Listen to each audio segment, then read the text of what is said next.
Hello.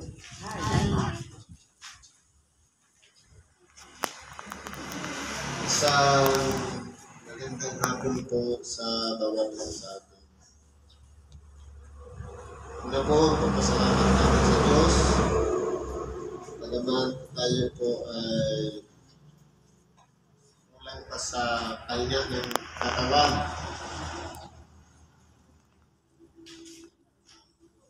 Wala pang tulog. Pero tayo ay nandito pa rin. Pagpapatuloy ng ating gawain sa pamamagitan ng pangangaral ng mabuting balita. Meron po tayong mga aralin sa ngayon. Ngayon po, dako tayo dito sa isang bagong sita.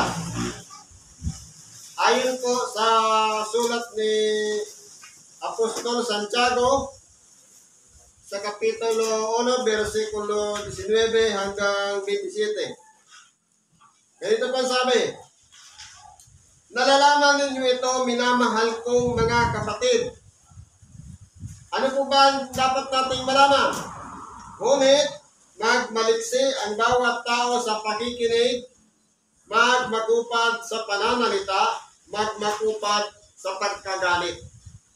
Tayo pong mga tao, may tinatawag na kahinaan. Pagkaminsan, dahil sa simbuyo ng damdamin, kapag tayo'y may naririnig na salita, na yung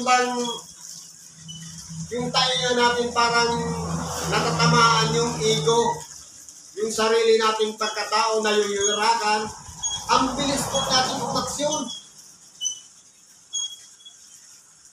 Sabi nga, magmaliksi sa pakikinig. Dapat alam natin na kapag nagsasalita sa atin ng masama, yung liksi ng ating pakikinig, dapat inuunawa natin bakit niya sinabi yun. Ito ba'y paraan upang subukin kung gaano ako katatag? Dahil kung alam natin na yun ay pagsubok para tayo'y akitin nang sa ganun tayo'y mapahamak, abay hindi na dapat tayo, kumbaga, hindi tayo dapat sasagot doon sa sinabi niya. Kundi magiging makupad tayo sa pagsasalita. Kumbaga, yung counter reaction doon sa sinabi niya, halimbawa, minura tayo. O kaya, siniraan ang ating dangal o pangalan. Kung tayo po'y nakakaalam na iyon ay bahagi upang tayo'y subukin, upang tayo'y gamitin upang mapahamak ang ating pagkatao, kung alam natin yun at natatalos ng ating kaisipan, mag-iingat po tayo na mag-counter o sumagot doon sa sinabi ng ating kapwa. Kaya, tayo pong mga tao, tinuturuan ng Diyos na maging maingat upang hindi makarating sa pagkagalit. Sapagkat ang galit, totoo, pinapayagan ng Diyos, pero may limitasyon lang. Huwag palulubugan ang galit. Kumbaga, yung reaksyon natin, dahil nga tayo ay nasa katawang laman, yung simboyo ng damdamin, kapag tayo ay nagagalit, pagkaminsan, hindi na natin binabati yung nagsalita sa atin yan. Pero huwag natin bigyan daan ng diablo na magtatanim tayo ng galit sa ating kapwa. Kundi, unawaan natin kung tayo'y malawak ang pag-iisip, kapag minura tayo ng ating kapwa, ang tingin natin sa ating kapwa ay kahabag-habag. Sapagkat marahil, ginagawa niya ang pagmumura, hindi niya nalalaman na yun pala ay mali. At alam natin ang kanyang patutunguhan. Sa makatuwid, dapat mahabag tayo sa kanya, na dapat hindi niya sana ginawa ang pagmumura. Nang sa ganong hindi siya nagkasala. Pero dahil nga, alam naman natin na siya'y mabuting tao, pero nagawa niyang magmura sa makatuwid, ginamit lang yun para subukin ang ating pagkatao kung tayo ba ay magagalit, kung tayo ba ay sasakay doon sa kanyang sinabi. Pero kung tayo'y bukas ng pag-iisip, hindi natin yung papatulan. Lalong-lalo na yung may mga kaloob na ng Espiritu Santo na nagiging gabay o kaya nagpapaunawa sa atin ng mga lihim na bagay upang sa ganun makaiwas tayo na hindi tayo mahulog sa tukso. Ganyan po yan. Ano pang sabi dito? Sapagkat ang galit ng tao ay hindi gumagawa ng katwiran ng Diyos. Totoo po. Kapag ang tao ay nagagalit, anumang turo o katwiran ng Diyos hindi na po tinatanggap ng tao. Baliwala na yung aral. Sapagkat nagngingit-ngit ka sa galit, umaalap yung galit. At hindi na, kumbaga napuno na yung puso, wala nang pagkakataon doon ang salita ng Diyos para makapasok.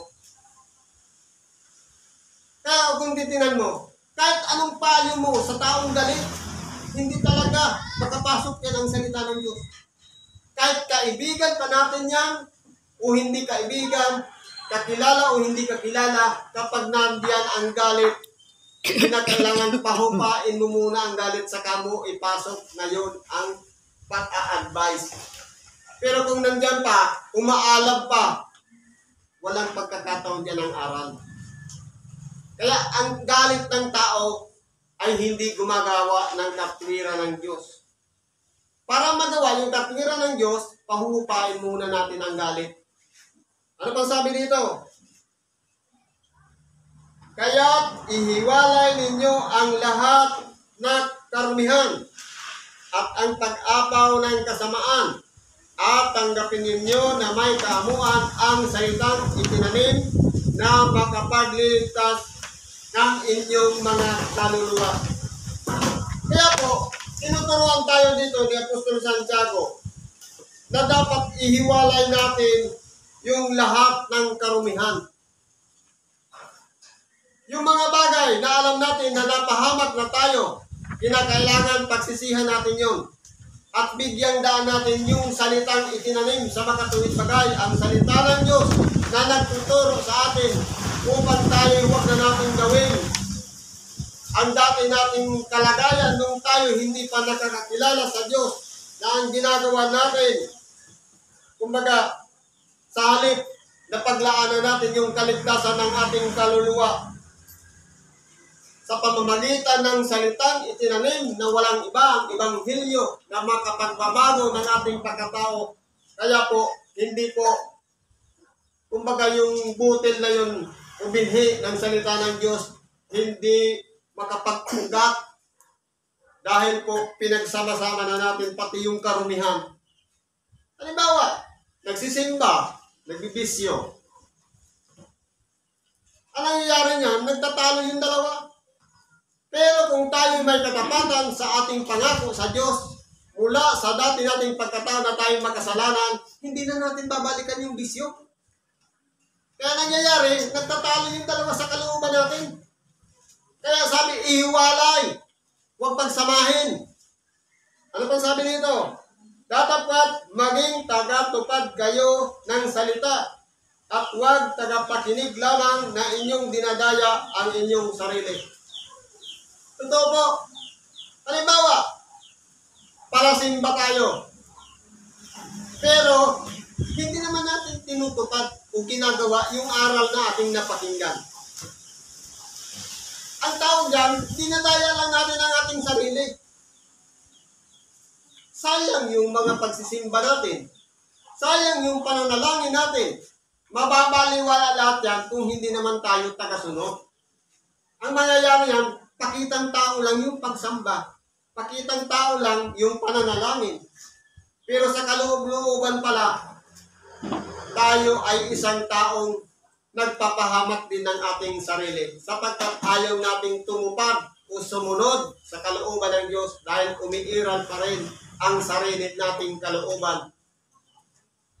Totoo may kalayaan tayong sumunod kung alin ang gusto natin gawin, mabuti o masama, ang nangyayari nananaig pa rin yung sarili nating kalooban. Sa halip na yung kalooban ng Diyos ang dapat na manaig dahil na tayo ay tinatawag na nakasunod. Masasabi bang follower tayo ni Christ? Ito ang nasusunod sarili pa rin natin.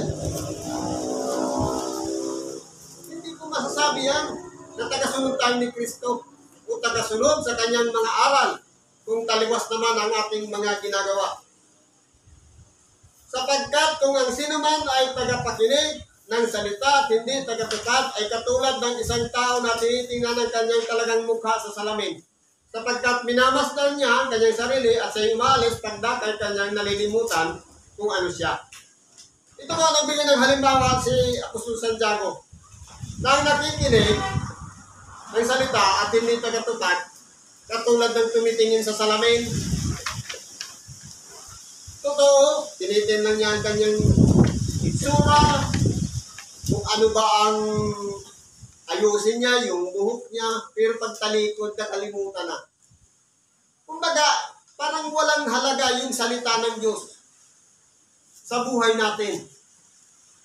Para magkaroon ng halaga yan, dapat, sabi nga, yung willingness ng ating mga sarili patungkol doon sa pagkakilala natin kay Kristo.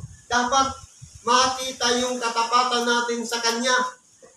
Hindi yung pakunwari na gawain na ipinalalagay natin ang ating sarili na tayo'y tapat sa Kanya, linggo-linggo nagsisimba, pero matigas naman ang ulo, hindi naman nakikita sa tunay na gawa ang mga natutunan o napakinggang aral, kundi ginagawa pa rin kung papaanong hindi pa nababago ang ating pagkatao. Balik na naman doon sa dating ugali. Na kung dati magagalitin tayo, nung nakilala natin si Kristo, dapat hindi na tayo magagalitin, kundi mahabagin, maawain sa kapwa. Ano ba pong halimbawa dito? Nakasulat. Ngunit ang nagsisiyasat ng sakdal na kautusan, ang kautusan ng kalayaan ay nananatiling gayon, na hindi tagapakinig na lumilimot, kundi tagatupad na gumagawa, ay pagpapalain ang taong ito sa kanyang ginagawa.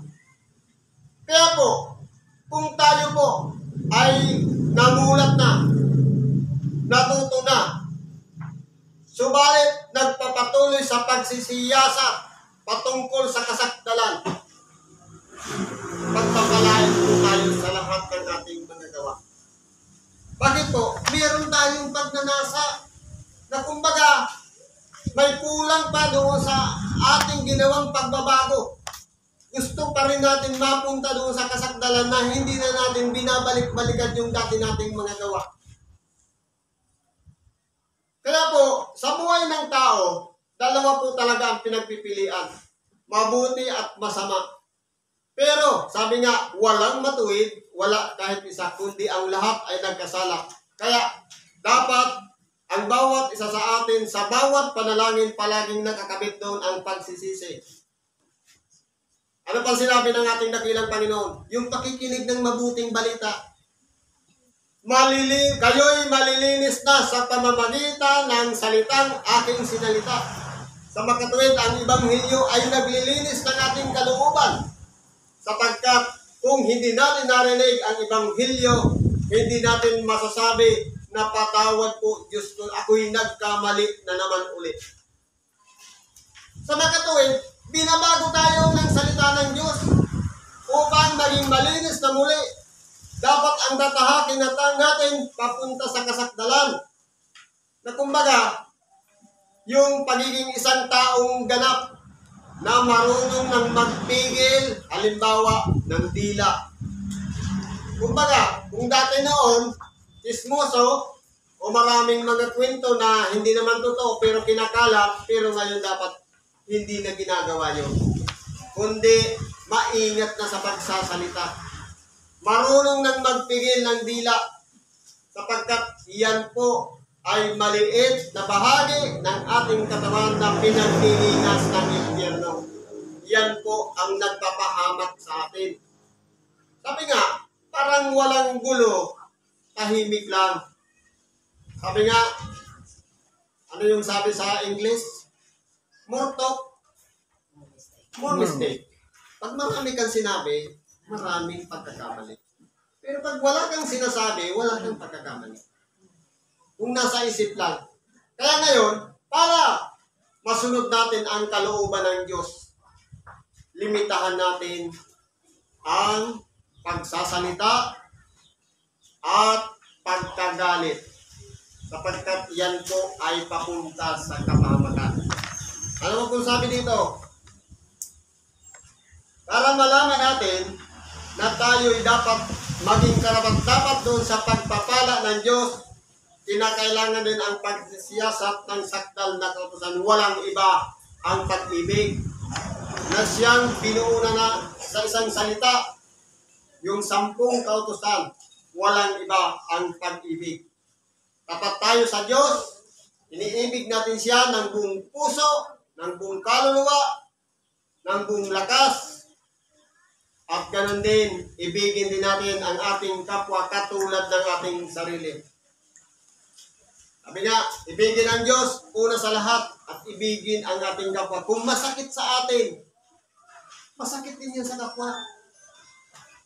Kung hindi karapat-dapat marinig ng ating kapwa at masakit sa pandinig natin, huwag na natin gawin sa kapwa. Kaya po, ang kautusan o sakdal na kautusan, walang iba ang pag-ibig. Yan ang manaig sa bawat isa sa atin nang sa ganon tayo ay pagpalain sa ating mga ginagawa. Kung ang sinuman ay nag-iisip na siya ay reliyoso, halimbawa, sasabihin natin, palagi tayo may dalang banal na kasulatan, araw-araw na simbahan, araw-araw lumuluhod, umiiyak, nagsisisi. Kung ang gawa natin, kontra doon sa mga ginagawa nating sakripisyo na kahit nagpakitang tao man tayo, totoo man yung ginagawa natin, na mga pagluhod-luhod na yan o pagsamba na palaging present, mababaliwala po yan.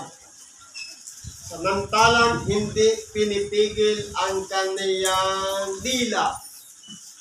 Totoo nga, palasamba, palaging nagkukumunyon, palaging humihingi ng tawad, pero paglabas ng simbahan, alam mo ika nga, si Mari ganito. Alam mo ika nga, yung kaibigan ko ganito. Pag hindi nagpipigil ng dila, useless po ang pagiging reliyoso. Sa makatuwid, dila pa rin ang susi na ginagamit ni Satanas upang ipahamak ang ating kaluluwa. Kaya kahit sabihin pa natin na tayo nagpapakita ng pag-ibig sa kapwa, nagpapakita tayo ng pagmamahal sa kapwa, na ayaw natin silang masaktan, ayaw natin silang matisod, pero sa pamamagitan ng bibig, naninira tayo ng puri, ng dapat sana hindi natin pakialaman, ikapapahamak pa rin natin yan. Dahil hindi tayo nagpipigil ng dila, kundi dinadaya ang kanyang puso. Ang reliyon ng taong ito ay walang kabuluhan. Ibig sabihin, kahit pala tayo palasimba, kahit tayo madasalin, kahit na tayo'y palaging nagbabasa ng banal na kasulatan o nagkakawang gawa sa mga kapatid natin na nangangailangan ng tulong, pero kung ang dila hindi natin pinipigilan, useless. Ang reliyon ng tao yan ay walang kabuluhan. Kumbaga, para tayong nagsalok ng tubig, ibinuhos natin sa inodoro, lusot naman. Ano ito sabi dito? Ang dalisay na relihiyon at walang dungi sa harapan ng ating Diyos at Ama ay ito: dalawin ang mga ulila at ang mga babaeng bao sa kanilang kapighatian. Yung bang nahihirapan ng walang makain, dahil siyempre ang ulila, wala siyang magulang. Yung babaeng bao, wala naman siyang asawa. Kung yung walang kapartner, na nangangailangan ng pagkalinga, pwede nating hapda ng pagkain, pwede nating pagkalooban ng ibanghilyo para humupa man lang, gumaan ang kanilang pakiramdam. na sa pamamagitan niya na nagkakaroon siya ng pagkakataon na hindi pa pala huli ang lahat. Bagamat nag-iisa na, kailangan pa rin siya ng Panginoon upang sa ganun, tulungan niya rin yung kanyang mga anak, bagamat siya'y babaeng bao na. At ganun din yung mga ulila na ang tingin nila sa sarili, wala nang kwenta ang buhay dahil iniwan na ng ama at ina. Pero kinakailangan pa rin magpatuloy ng buhay nang sa ganon magkaroon din ng pagbabago sa sarili. Kung tayo po ang pinagmumulan na maibsan ang kabigatan ng mga babaeng bao at mga ulila, matatawag na may kahalagahan ang ating pagiging isang reliyoso. At ano nga po sabi dito? At pag-ingatang walang dungis ang kanyang sarili sa sanglibutan. Yun bang mag-ingat tayo na hindi na tayo madumisan ng kasamaan ng sanglibutan? Na hindi na tayo napatatalo dito sa ibabaw ng sanglibutan? Na hindi na tayo nadadaya ng sanglibutan o nalilin lang ng sanglibutan?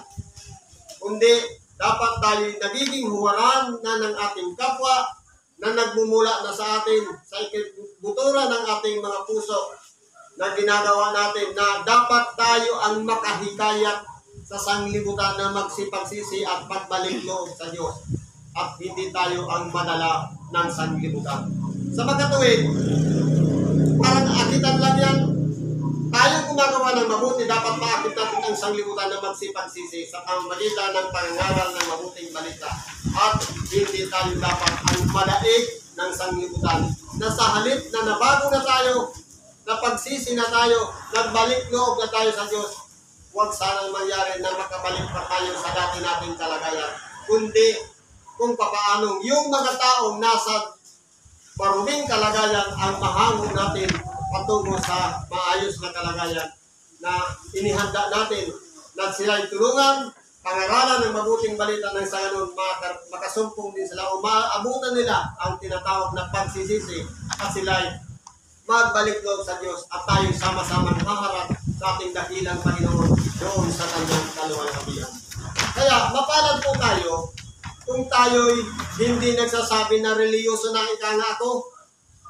Minsan, nakakatakot pa nga yung mga katulad ng mga eskribas parisiyo na pagkagaganda ng damit, ang puputi. Pero yung loob parang liyong maninila na walang iba. Katulad ng isang mandarambong na walang ibang hangad, yung mga kaloob na ibinibigay ng mga tagasunod.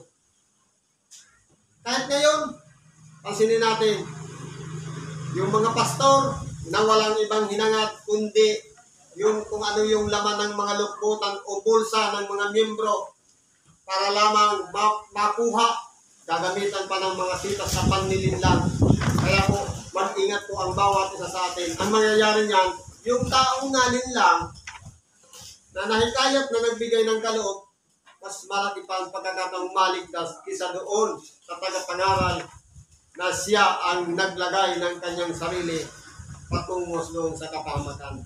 Kaya po, tayo po ay tinuturuan dito ng ating dakilang Panginoon na magpigil ng dila, hanapin yung pamamaraan patungo doon sa kasakdalan. Kaya, hindi na tayo dapat magpabalik-balik sa dating kalagayan na magkakasala, babalik na naman sa dating ugali. Pagkatapos, magsisisi na naman, dapat yung kasakdalan na dapat nagpapatuloy na tayo ng pagpipigil na hindi na natin ginagawa ang anumang kasamaan para tayo mabulit sa impyerno. Kundi, ginagawa na natin ang ayon sa kalooban ng Diyos na walang iba, may pagpapasakop tayo sa Kanya at sumusunod na may katapatan sa Kanyang kalooban. Hanggang dito na lang muna ang pakikibahagi natin sa oras na ito. Pagpapala nawa ang sumagana sa bawat isa, anuman ang ating mga karaingan, kahilingan, kabigatan man sa buhay na hindi natin magawa ang ayon sa kalooban ng Diyos. gabayan nawa tayo at turuan na sa ganun magawa natin ang ayon sa kanyang kalooban. Sa ngalan ng dakilang Panginoong Hesus Kristo. Salamat at magandang hapon sa ating lahat.